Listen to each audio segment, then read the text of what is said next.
ఇవాళ test cricket హిస్టరీలోనే ఎప్పటికీ నిలిచిపోయే రోజు ఇది. గబ్బాలో అసలు ఆస్ట్రేలియన్స్ని కొట్టడం అంటే మామూలు విషయం కాదు. అలాంటిది ఇవాళ గబ్బా పిచ్పై ఆస్ట్రేలియన్స్ని ఓడించి వెస్టిండీస్ సంచలనం రేపింది. వెస్టిండీస్ కొత్త కుర్రాడు షామర్ జోసెఫ్ బౌలింగ్ దాడికి గబ్బా కంపించిపోయింది.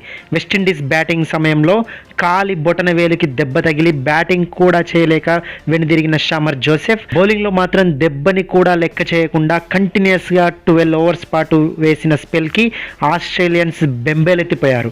216 రన్స్ టార్గెట్తో 4th ఇన్నింగ్స్ బ్యాటింగ్ చేస్తున్న ఆస్ట్రేలియా కానొక దశలో 113 ఫర్ 2గా నిలిచి ఖచ్చితంగా గెలిచే స్థితిని తెచ్చుకుంది. కానీ 24 ఏళ్ల కుర్రాడు షామర్ జోసెఫ్ బౌలింగ్ దాడితో ఆస్ట్రేలియన్స్ కథ అడ్డం తిరిగింది. ఏకంగా 7 వికెట్లతో ఆసీస్ని కుప్ప కూల్చి వెస్టిండీస్కి తిరుగులేని విజయాన్ని సాధించి పెట్టాడు షామర్ జోసెఫ్. ఈ గబ్బా విజయంతో సిరీస్ 1-1తో వెస్టిండీస్ సమన్ చేసింది. వెస్టిండీస్కి ఈ విజయం ఎందుకు మరింత స్పెషల్ అంటే ఆస్ట్రేలియాపై 27 ఏళ్ల తర్వాత దక్కిన విజయం ఇది. చివరగా 1997లో ఆస్ట్రేలియాలో గెలిచిన వెస్టిండీస్ ఆ తర్వాత అదో పాతాళానికి పడిపోయిన విషయం మనకి తెలిసిందే. వెస్టిండీస్ ఎంత దారుణ పరిస్థితి ఎదుర్కొంది అంటే 2009 తర్వాత ఆస్ట్రేలియా టీంని ఒక్కసారి కూడా బౌల్అవుట్ చేయలేదు ఇప్పటివరకు.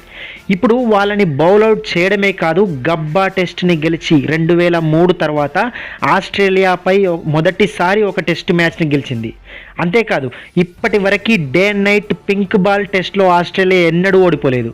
ఇప్పటివరకు ఆడిన 11 పింక్ బాల్ టెస్టులు అన్నింటినీ గెలిచిన ఆస్ట్రేలియాకి మొదటిసారి షామర్ జోసెఫ్ అనే కుర్రాడు ఆస్ట్రేలియాకి పింక్ బాల్ టెస్ట్లో ఓటమి రుచి చూపించాడు. అంతేకాదు, ఈ విజయానికి కారకుడైన West Indies young pacer Shamar Joseph story and అతని పట్టుదల కూడా. గాయంతో బాధపడుతున్నా అతను చూపిన తెగువ కారణంగా ఈ వెస్టిండీస్ క్రికెట్ చరిత్రలోనే ఈ టెస్ట్ విజయం అత్యంత స్పెషల్ అని చెప్పాలి. ఒక్కసారి ఈ కొత్త కుర్రాడు షామర్ జోసెఫ్ గురించి తెలుసుకుంటే, విండీస్ దీవుల్లోని కేవలం 350 మంది మాత్రమే ఉండే ఒక చిన్న గ్రామం నుండి వచ్చాడు. ఆ గ్రామానికి 2018 వరకు కనీసం మొబైల్ అండ్ ఇంటర్నెట్ కనెక్షన్ కూడా లేవు. ఇక బతుకు తెరువు కోసం అతడు దగ్గరలో ఉన్న పట్టణంలో సెక్యూరిటీ గార్డ్గా 2023 జనవరి వరకు కూడా పనిచేశాడు. ఆ జాబ్ చేయడానికి కూడా కొన్ని గంటల పాటు బోట్లో ప్రయాణించి మరీ వెళ్ళి సెక్యూరిటీ గార్డ్గా 12 గంటలు పనిచేసేవాడు. తన క్రికెట్ ప్రాక్టీస్ కోసం కేవలం పండుగలు సండేస్ మాత్రమే అతనికి ఒక అవకాశం. అలాంటి స్టేజ్ నుండి వెస్టిండీస్ టీంకి సెలెక్ట్ అయ్యి ఆడుతున్న మొదటి ఇంటర్నేషనల్ టెస్ట్ సిరీస్లోనే ప్లేయర్ ఆఫ్ ద సిరీస్గా నిలిచి, అంతేకాదు వెస్టిండీస్ సెకండ్ ఇన్నింగ్స్లో బ్యాటింగ్ చేస్తున్నప్పుడు కాలి బొటన వేలికి దెబ్బ తాకి రిటైర్ అయిన వాడు చివరి ఇన్నింగ్స్లో ఆస్ట్రేలియా ఆల్అవుట్ అయ్యేంత వరకు నేను బౌలింగ్ చేస్తూనే ఉంటాను అని తన కెప్టెన్తో అన్నాడు అంటేనే తెలుస్తుంది అతని కసి పట్టుదల ఎలాంటిదో. అందుకే అతని పట్టుదల ముందు గబ్బా తల వంచింది.